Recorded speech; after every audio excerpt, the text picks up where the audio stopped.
How's everybody doing today?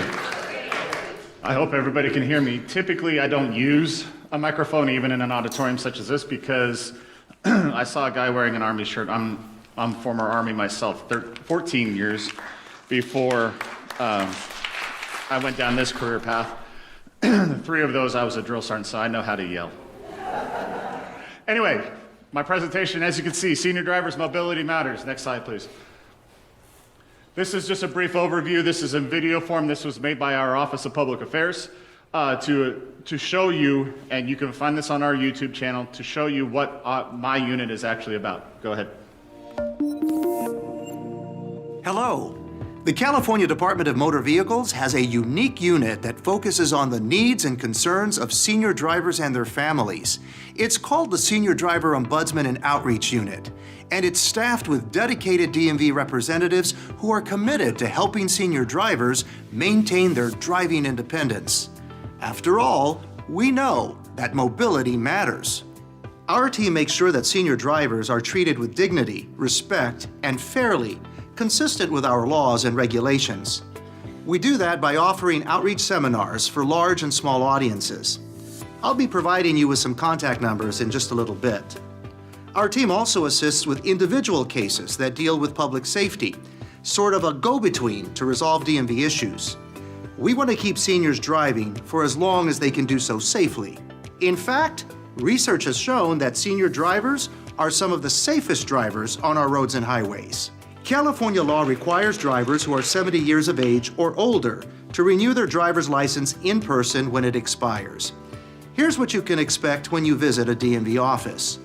You'll need to take a short 18-question driver knowledge exam, pass a vision examination, and have a new picture taken for your driver's license. You'll have to repeat this process every 5 years. Again, this is a state law and not a DMV mandate. We know that as we get older, our reflexes slow down, and we may experience issues with our vision. These types of physical changes can put you and other drivers at risk. If you find yourself in this position, you may be asked to come back to our office for a re-examination. Generally, law enforcement, medical professionals, family and friends submit these types of requests. The DMV then investigates to evaluate your level of risk. You also may be asked to provide medical information and take a knowledge exam and a driving test. Now, if your medical condition impacts your mobility, you may be able to apply for a disabled person parking placard. They're available to both drivers and passengers, and they can only be used when the person to whom it's assigned is inside the vehicle. That means it's illegal to lend it to a family member or a friend, use someone else's, or alter a placard or placard identification card. To request a placard, you need to complete an application, which includes a section that requires a licensed medical professional to complete and sign. These placards are honored in all 50 states. Right now, permanent placards are automatically renewed every 2 years. But beginning in June 2023, placard holders will need to submit a renewal notice every 6 years. A medical certification is not required. Temporary placards are also available and valid up to 6 months. You can find more information on the DMV website at dmv.ca.gov. Overall, seniors are responsible drivers. They're constantly monitoring their health, assessing their driving abilities, and evaluating when it's time to stop driving. We recommend that seniors discuss this transition with family and friends and develop a plan on how to move around and remain as independent as possible. There are several options you should investigate. You may want to find out if there's a paratransit service in your area. Identify public transportation and rideshare companies. Reach out to senior centers and check if family and friends may be able to offer you a lift. Don't forget that many grocery stores and pharmacies offer delivery service. Medications can be ordered by mail, and you can also shop online. Now, if you're concerned about the driving ability of a family member or someone you know, it's very important to approach this issue with compassion. Now, you may feel frustrated and even guilty about depriving someone of their freedom to drive, but remain positive and supportive. Older drivers may think that authorities, friends, or relatives are out to get them, and that's why it's important to be sensitive about how you start this conversation. And remember, Age alone should not be a basis for limiting someone's driving privilege or taking it away. You can find more information in the DMV Senior Guide for Safe Driving, which is available on our website, dmv.ca.gov. We also offer video tutorials to help you brush up on your driving skills. Just click the YouTube icon that you find at the bottom of our homepage. Here are some other helpful resources. AARP offers a mature driving program. AAA has a car fit program to help your personal vehicle fit you better. And you may want to check with the CHP about its Drive Smart classes. And as promised earlier, here's how you can contact our DMV Senior Driver Ombudsman and Outreach Unit. If you live in Southern California, call 310-615-3552. In Northern California, the number is 916-657-6464. DMV representatives are available to participate in outreach seminars to promote driver safety in California with an emphasis on senior concerns. Did you know by the year 2030, an estimated 1 in 5 drivers in the United States will be 65 years or older? Well, that's why the California DMV will continue to work with our seniors to maintain their driving independence for as long as they can do so safely.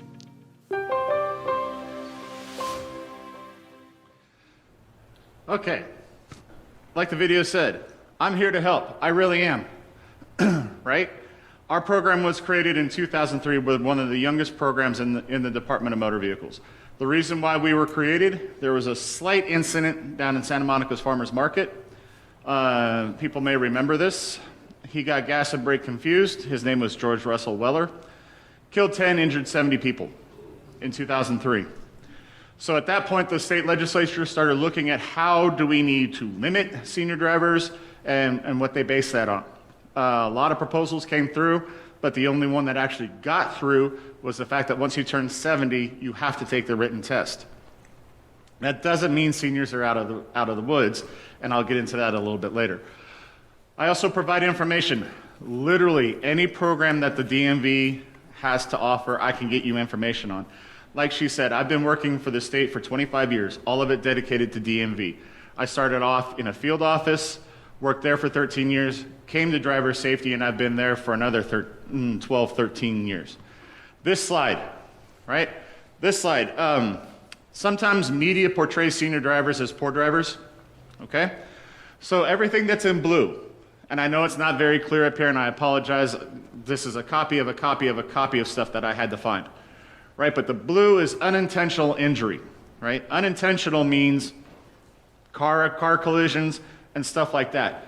As you can see, from ages 1 all the way to 44, unintentional injury, including collisions, number 1. Once you get to my age, I'm 50 years old this year, drops down to number 3. Same thing with 64. Once you get 65 and plus, it's number 7, right? So it shows that it's not the main reason that people are passing away as we age. It also shows that you're much safer than those brand new drivers to drivers a little bit younger than me, right? So with that in mind, where media skews the information is because as we age, our bodies aren't as resilient as they once were. If you get into even a minor collision, you could potentially be injured, and injured very, very badly, right? So while seniors over the age of 65 only contribute to about 5% of the total amount of collisions in California, which average roughly 500,000 a year, they are responsible for 26% of the fatal and serious injury accidents and collisions that occur. So that's where media skews the numbers, okay? Next slide, please. Okay. Mobility does matter, right? We know aging happens to everyone. 30 years ago, I wasn't wearing glasses. 20 years ago, or 10 years ago, I wasn't wearing bifocals. I wear bifocals now. So I know how aging works, right? I still go to the gym periodically. My body doesn't recover as fast. I know aging happens to everyone. But our goal is to make sure that you can still continue to drive in some form for as long as it's safe to do so, right?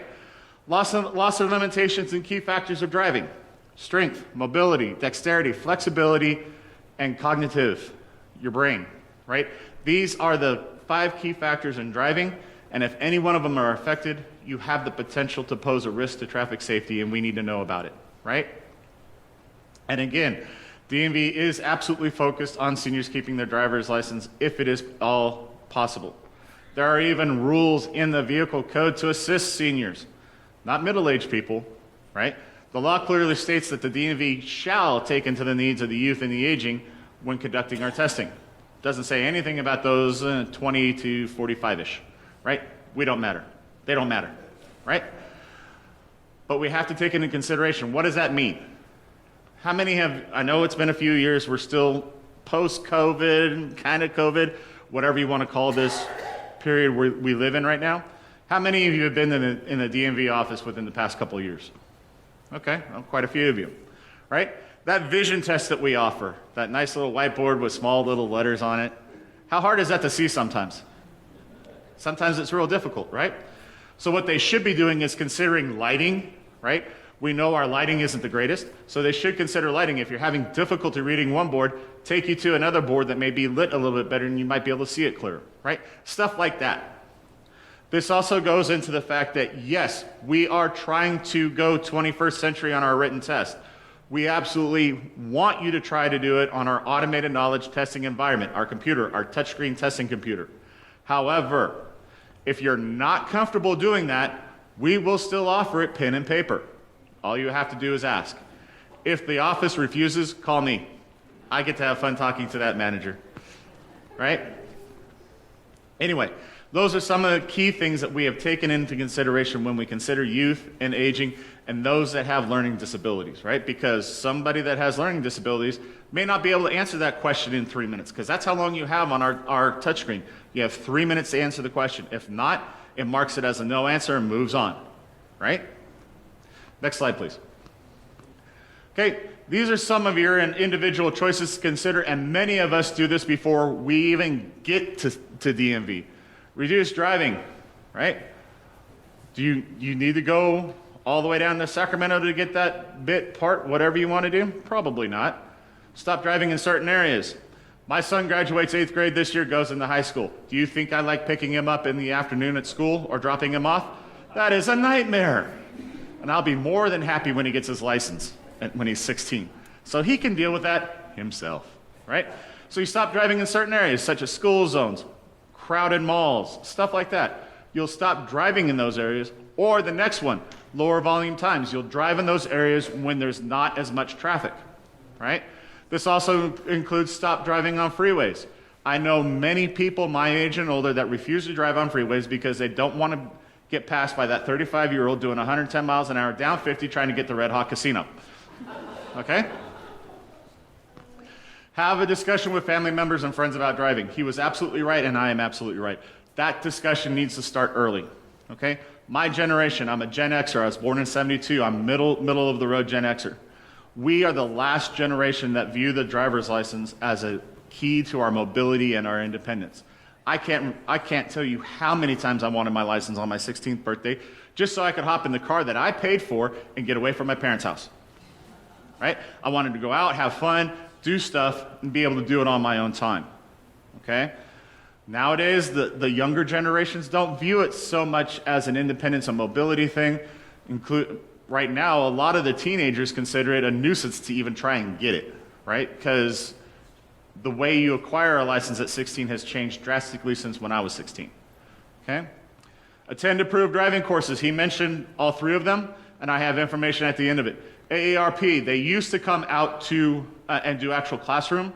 I have been in constant contact with AARP since technically the COVID restrictions have been lifted. They are still not doing classroom. It is strictly online on their website. But it's still $30. The first time is an 8-hour course. You have to renew it every 2 years. It's a 4-hour course, and that you can complete the original in about 6.5 hours online. Okay, Car Fit through AAA, that is designed to make sure that you ergonomically match your car. They sit you down, they put you in the car, they tell you where your mirrors need to be, they tell you how your seat needs to be adjusted to make it properly comfortable. It feels weird the first time you go through it, it really does, because it feels all out of whack. But if you leave those settings there, you eventually get accustomed to them, and it's actually ergonomically correct for you. CHP does offer a program, and I actually go out to most of them and do a little 5-minute speech at most of them. Age Well, Drive Smart is the actual one that they do for seniors. It's not as in-depth as the AARP one, so it may not give you the same insurance reduction rates as the AARP one does, but it's still available. Next slide, please. Okay, our role, driver safety's role. DMV is post-licensing control once your license is issued. That means at any given point in time in your driving career, DMV has the authority to investigate you as a potentially unsafe driver. This just does not apply to seniors, right? Most of the time when you're 18 to 25, it's because you got too many speeding tickets or too many tickets on the record, and you're coming to us and pleading to us, please, please, please let me have my license. And we go, no, your license is gone for a year. Have a nice day, right? Or you get caught driving under the influence. CHP is notorious for this. They'll pull you over, they'll have you do a few funky field sobriety tests, determine that you're under the influence of alcohol or narcotics, arrest you, you're done. Your license is gone for 3 months at a minimum. People do request hearings for that, and usually we tell them, no, have a nice day. You were under the influence. When it comes to seniors, it's a little bit different, right? Because those two actions that I mentioned are something that a person has physically chosen to do. They actually decided to go ahead and speed do 100 miles an hour down Highway 50. They chose to have that last cocktail that that put their blood alcohol level above the legal limit and chose to get behind the wheel and potentially kill somebody. Okay? With seniors, it's a lot different. For seniors, it's something that has tragically happened to you along the way where your body has finally said, I give up on something, right? Something has happened to you and you have zero control over that. Okay? So in these cases, we do more of a question and answer thing, right? So how we do that is the first thing that he talked about. We will ask for medical information. How many in here of you have Kaiser? Just about everyone? Okay. So if you're asked to get a medical evaluation and to go to Kaiser, please call us right away. Kaiser is notorious for red tape more than we are, okay? Because even for us to get it, it has to go through like 3 levels of doctors before they'll even send it to us. So if you have to go to Kaiser to get our medical evaluation, and call us, ask for an extension, because we only give you 20 days. 20 days from the date we mail it, you have to get that back to us. That's almost impossible nowadays, okay? So ask for an extension, we'll give you the extension so you can get in, see your doctor, get it filled out, and get it back to us, okay? Once we get that medical information, we take a look at it, right? Remember, the gentleman said age is not a determining factor, and it isn't. What we're looking for is what is the physical, mental, or visual condition that has affected you to a point that has drawn the attention from law enforcement or the medical community or your friends and family. What is that underlying medical condition, right? So with that underlying medical condition, we now have a doctor's information, but that diagnosed condition, and I'll just pick one out of the blue, diabetes, he's going to give us a generic description of it, right? So with that, once we get that, we're going to interview the driver. We're going to ask you, right now we only do them over telephone, so we're either going to ask you to call in or we're going to call you and we're going to ask you about that condition, right? Because I can promise you, myself included, probably about 1/3 of us in here have some form of diabetes, right? It's a known fact. There's 110 million type 2 diabetics in the United States, right? So we all have this same condition, but it affects us completely differently. Some of us are on exercise, diet, and pills. Some of us are on insulin. Some of us are on insulin emulators, stuff like that. So how does it affect you personally? That's what we need to get the information from you, right? We need to know how this condition affects you personally. On top of that, we also need to ask about medications. Why?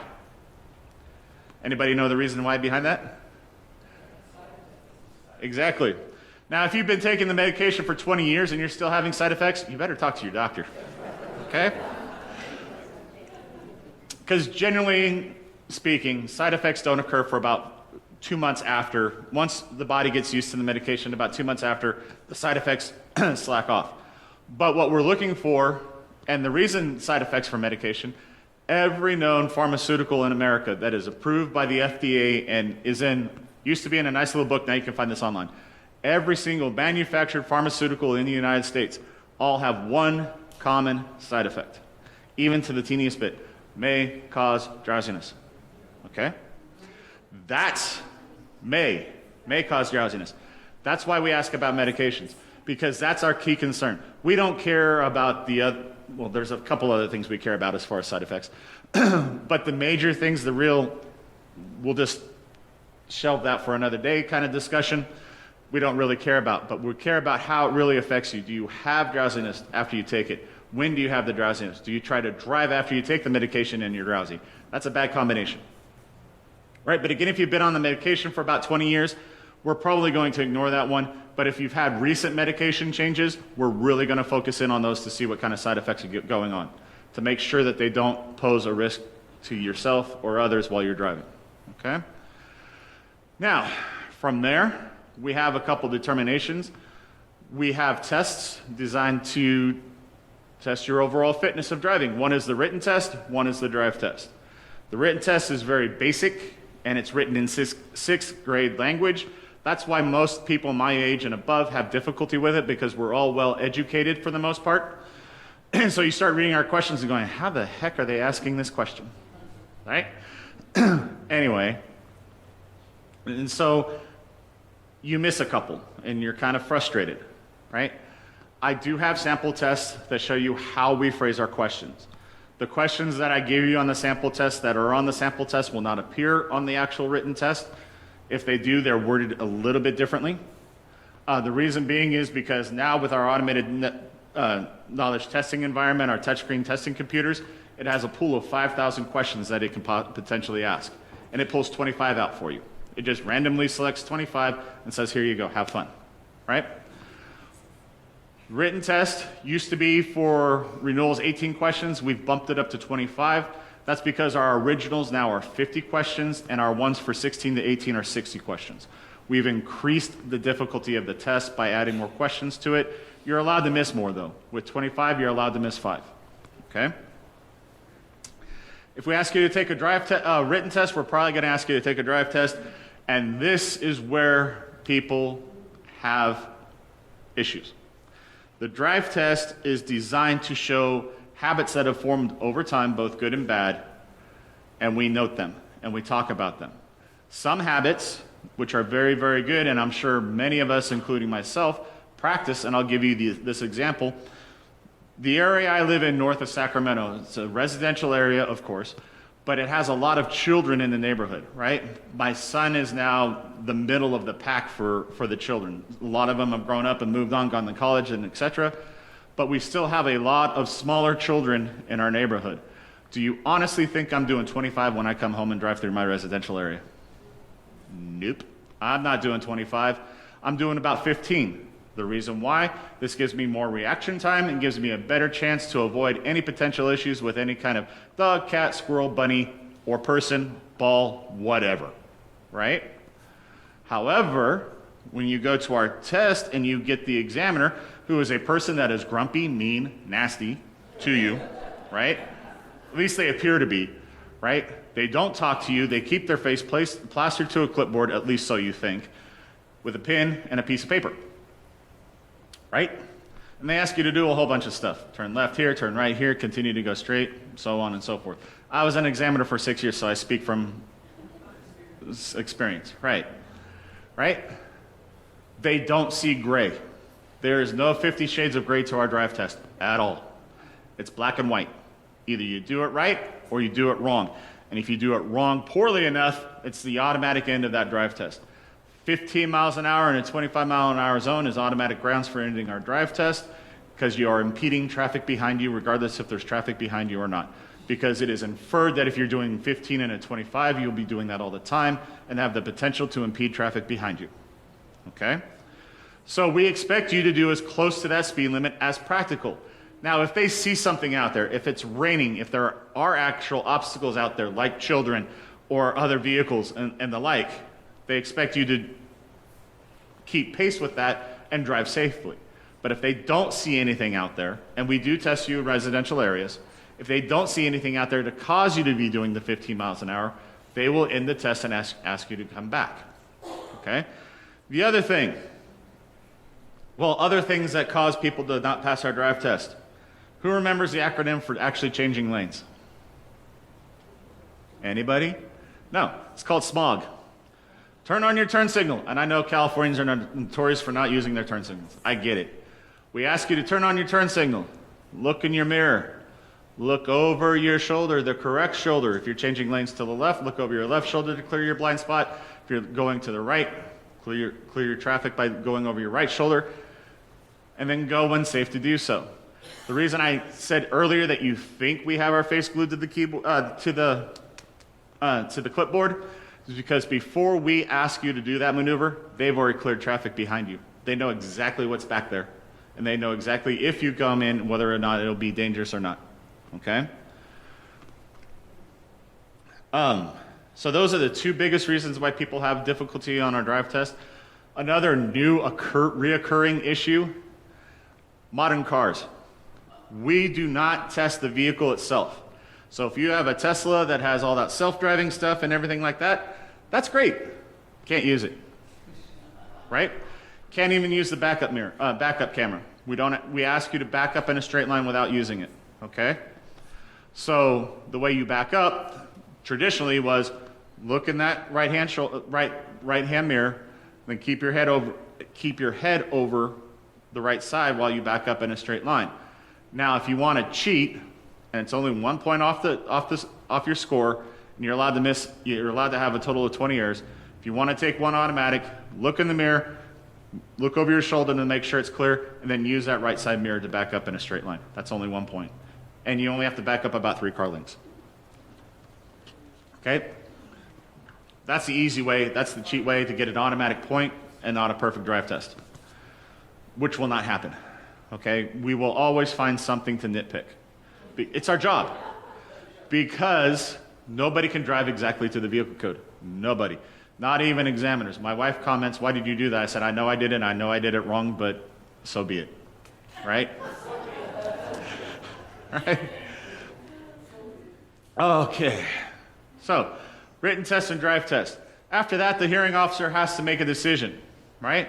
And I'll go from worst to best. We'll either suspend or revoke, and there is a difference between the two. If we suspend a person, that means that eventually, if we get favorable information back, we can reimpose the driver's license, the driving privilege, and if you have a valid license at that point, that license becomes valid again. If we revoke your privilege, and at some point further in the future we determine that we can actually reinstate your driving privilege, you have to go through the whole process again. It's like you've never had a license in California before. We can put you through basically what we call medical reexamination. We typically use this for a recently diagnosed. The most common one is when a person actually has a seizure event, right? You have a first-time seizure, the doctor's gonna tell us, and it's kind of in our vehicle code, you don't get to drive for 3 months. Then you get to reestablish your privilege after that. But what we're looking for is a stable period of control, right? And stable period of control period for us is about a year. So if you come to us at that 3-month mark to get your privilege reinstated, as long as nothing unfavorable on that medical is viewable, we'll give it back to you, but we're gonna ask for a medical at 6, 9, and 12 months to make sure nothing else unforeseen happens, right? So that's typically what we do for first-time diagnosed cases, brand new right out of the box, never had the condition before, right? We can put you on what we call calendar reexamination. We typically do this for conditions such as any form of dementia, right? Once you're diagnosed with any form of dementia, minus alcoholism and vitamin deficiency, every other form of dementia out there, whether it be Alzheimer's, Lewy body, end-stage Parkinson's, frontal temporal lobal, anything like that, those are non-curable, and they will progress to a point to where you can no longer operate a motor vehicle.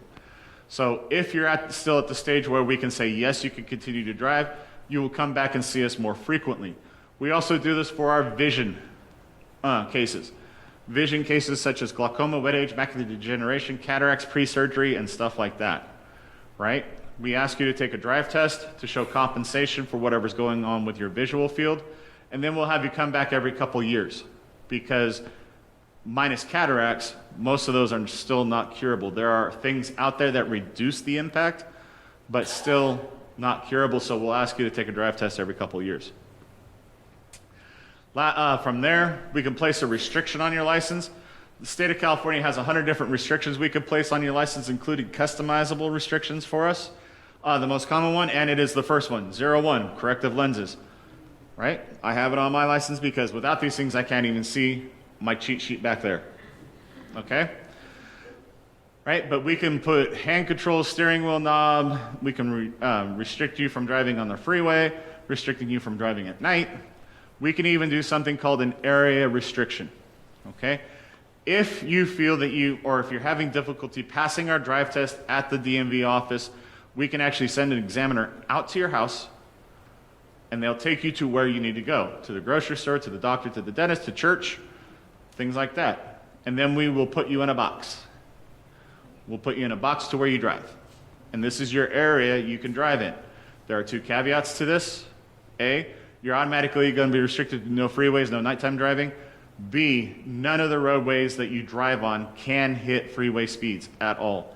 So if there's a 55-mile-an-hour limit on the roadways you drive on, you're automatically excluded from the area drive test because that is defined as freeway speeds in the state of California. Okay? Last but not least, no action. And that's what everybody wants to see. We're not going to take an action against your privilege whatsoever. We have determined that you either compensate well enough for your condition, or you have passed all of our tests satisfactorily to allow you to continue operating a motor vehicle as is. Next slide, please. Right? Okay, so driver's license renewal information. I changed this, darn it. Currently, it's $39 to renew for 5 years.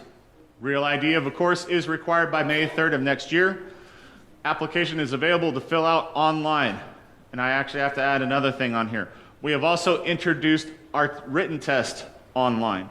So if you want to avoid the DMV as much as possible, what you can do is when your renewal time comes up, you can fill out the application, pay the money, take the written test.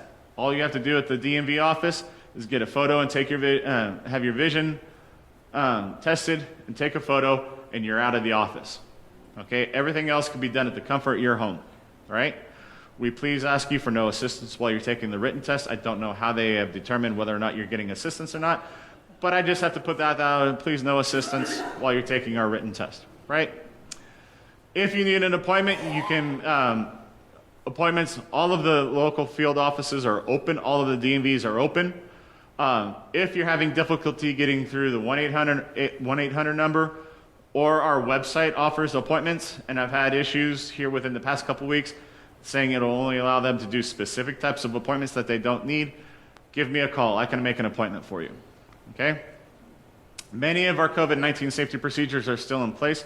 You no longer it's not mandatory to mask, but we'll still ask you screening questions, and we'll still take your temperature before you enter the building, and we still limit the amount of people that come into our buildings as best as we possibly can. Okay? Again, vision, physical, or mental conditions may renew more frequently, and I've already discussed that. Next slide, please, and this should be the Real ID video. So he gets to explain it. If you want to get a real ID so you can use it to board flights within the United States and enter secure federal facilities, the application process is easy. Before you can fill out the Real ID application, you'll need to sign in to your DMV account or create one. Once you've completed this process, you're ready to apply for a Real ID. You'll need to check the appropriate transaction. If you want a Real ID driver's license or identification card, click ID or driver license. When you get to the Welcome Back page, you'll have the choice to either continue with an unfinished application, or you can start a new one by clicking Add next to ID or driver license. You'll then be asked to provide some personal information. When asked what you would like to do today, here are your choices. If you've never had a California driver's license or identification card and you want a Real ID, click Get a Card for the first time. If you already have a California driver's license or identification card and it's up for renewal and you want to upgrade to a Real ID, click Renew a Card. If you already have a Real ID and you received a renewal notice from the DMV, also choose Renew a Card. However, if your driver's license is not up for renewal but you want to get a Real ID, then select Correct or Update a Card. On the next page, choose the type of card you would like to receive. Would you like your Real ID as an identification card or as a driver's license? The federal government only allows you to have one or the other. You cannot have two Real ID cards. You'll then be asked if you plan to use your card to fly. Remember, if you want to continue to use your California driver's license or identification card to fly within the United States, it will need to be Real ID compliant beginning May 2023. Again, you can only have one type of Real ID. Answer yes and fill out the online Real ID application, upload the necessary documents, and schedule an appointment to complete your application at a DMV office. Make sure to bring your uploaded documents and a printed copy or photo of your confirmation code with you. If you're a AAA member, you may be given the option to complete your application at a local AAA office. Only Southern California. So now let's take a look at the application process a little closer. First, you'll need to round up the documents required by the U.S. Department of Homeland Security. You'll need an identity document, like a valid U.S. passport or an original or certified birth certificate. If the name you're using today is different than the one that appears on that document, then you'll need to provide documentation to show why you changed your name. Maybe you got married or divorced, you were adopted, or entered into a domestic partnership. This is very important. If you've been married several times and changed your name numerous times, then you'll need to provide documentation to show that progression. In other words, you'll need to provide a marriage certificate, then your divorce decree, then the next marriage certificate, and so on. Again, this is a federal requirement. Next, you'll need to provide two documents that prove you're a California resident. You can use things like utility or cell phone bills, bank or mortgage statements. Even your vehicle registration will work. Just make sure they show your name, or that your name can be linked to you through the documents you provided. Your residency documents must also show your physical home address. If you use a P.O. box, one of them must show both your physical address and P.O. box. And finally, you'll have to provide your Social Security number. After you've uploaded your documents, schedule an appointment at your nearest DMV office or select AAA locations if you're a member. And don't forget to bring your documents with you to your appointment so they can be verified. If you have more questions or would like to see a complete list of documents you can use to apply for a Real ID, visit realid.dmv.ca.gov.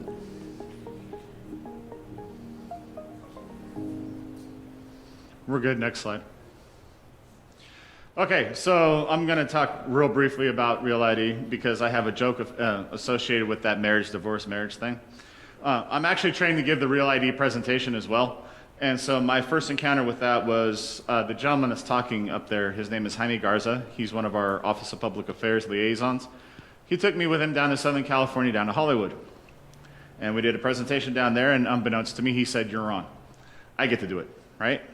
So I had a question at the end of that. I'm not going to mention the actress's name, but she stood up. She said, "So since I don't have a current valid passport, does that mean I have to bring in all 7 of my marriage certificates and all 6 of my divorce decrees?" I told her, unfortunately, yes. And at that point, I looked at Jaime, I said, "The show's yours," and I ran out the door because her bodyguards did not look too pleased with me. Anyway, Real ID is a federal program. It's not our idea. It came out of the U.S. Patriot Act, signed into office in 2005. The states fought this mandate for several years, and we don't have a choice anymore. We lost our Supreme Court battle, so Real ID is a real thing now. So if you don't have one already, please plan to. If you plan on flying, go ahead and apply for one before May 3rd, 2023. The good news behind this is once you're federally certified, that license is certified for life. You don't have to worry about bringing those documents in ever again. Okay?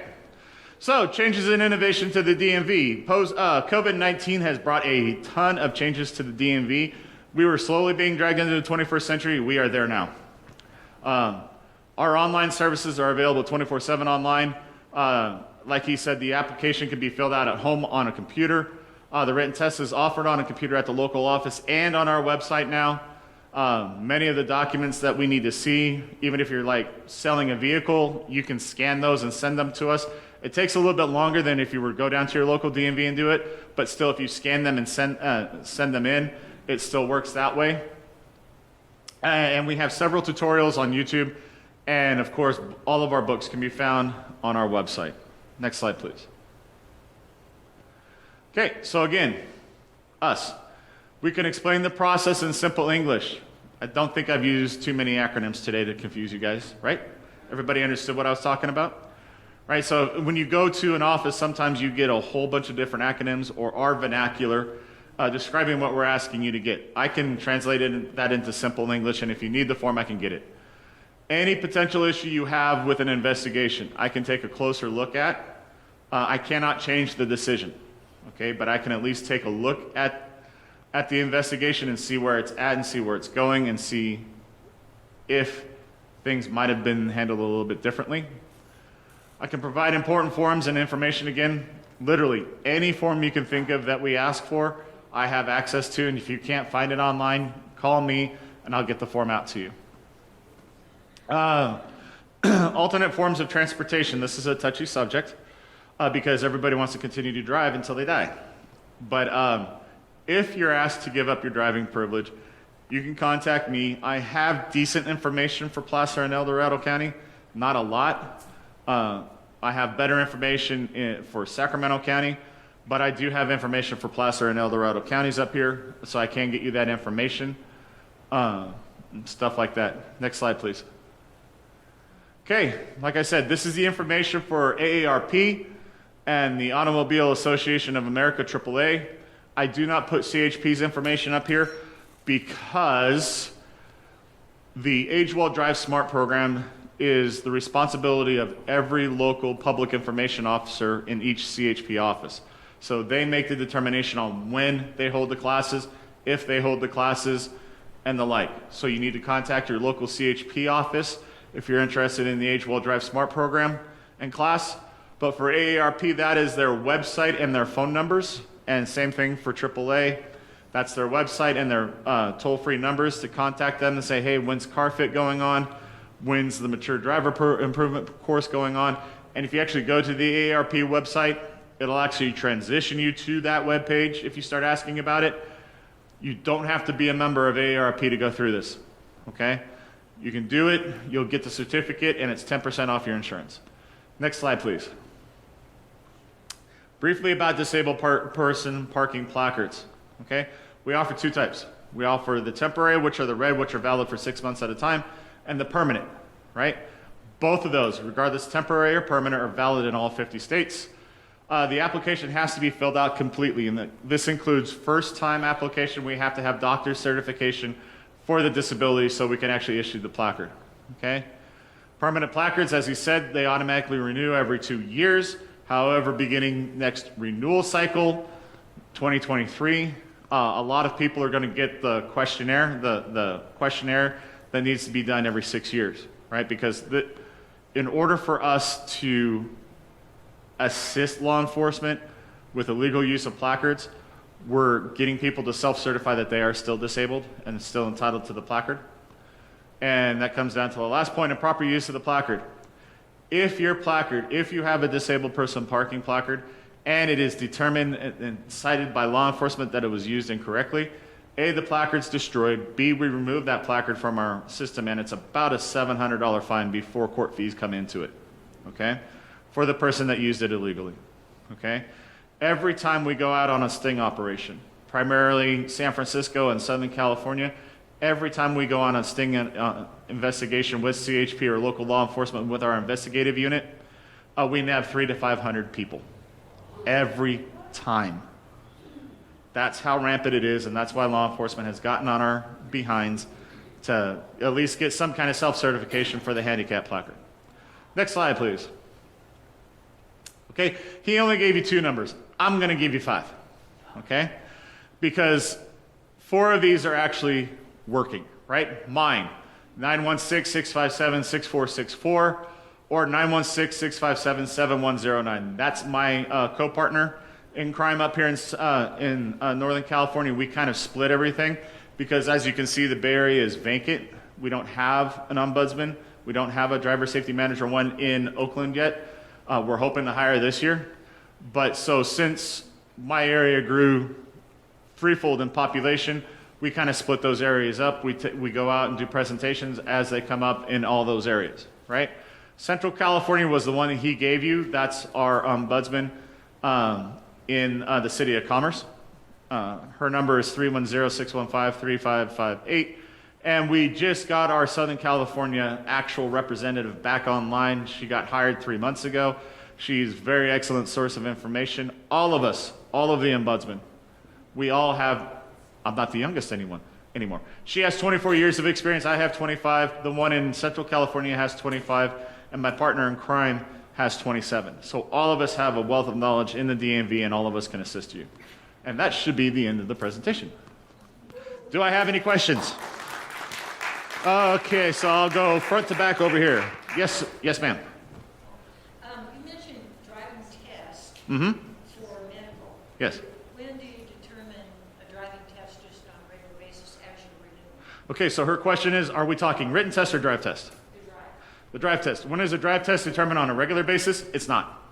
The only time we will ever ask you to take a behind-the-wheel drive test is if there is a physical condition, mental condition, or visual condition that affects you, right? That's the only time we ask for a drive test. Once you reach age 70, and every 5 years thereafter, we will ask you to take a written test. That was the only thing that was put into specific law for seniors, because it was determined that we have to at least see you once every 5 years.